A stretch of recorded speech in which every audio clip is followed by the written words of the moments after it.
name is Garrett Buckland, partner at Premier Viticulture, and I'm here to talk about the 2018 and 2019 growing seasons.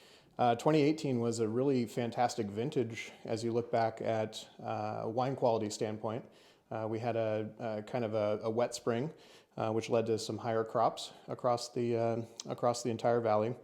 A lot of people will remember 2018 for a bumper crop year. In a lot of cases, we saw upwards of 20 to 30% over normal crop years. But the quality was really fantastic. So we actually had quite a bit of frost in 2018. Some of the earlier growing spots experienced quite a bit of cold days. And going into the spring, we had a pretty late set of rains, which really was the biggest driver for our large yields. Followed by a very, very mild summer, really a great growing condition. We had really nice conditions from hard seed all the way through veraison, which led to some of the slightly larger berry sizes and overall larger crop. As we got close to harvest, we recognized that it was a fairly large crop and oftentimes made some pretty significant adjustments. We did bring in quite a bit of fruit, which was tricky. A lot of wineries remember that it was the harvest that kept on giving. All of our crop estimates were wrong, basically, and almost everybody undershot the total. But the growing conditions were fantastic. We're starting to see these wines get a tremendous amount of great reviews and scores, and it's going to be a really excellent vintage that every person should have a bunch of these in your cellar. The 2019 vintage, big change from the 2018 vintage.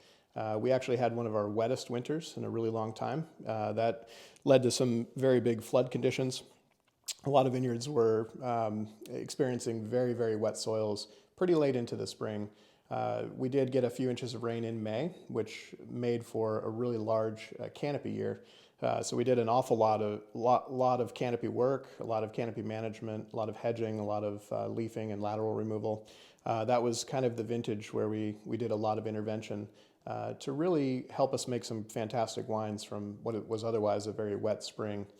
2019 was also a very high degree day vintage, so we actually had a little bit above average for almost all of our regions, followed by kind of a above average warm summer that really led to great growing conditions, not a lot of too many over 100-degree days until we got into the tail end of ripening.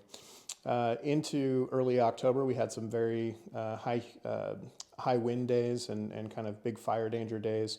We were spared a lot of fire issues here in Napa County in 2019, but other regions did suffer from smoke damage and additional fires.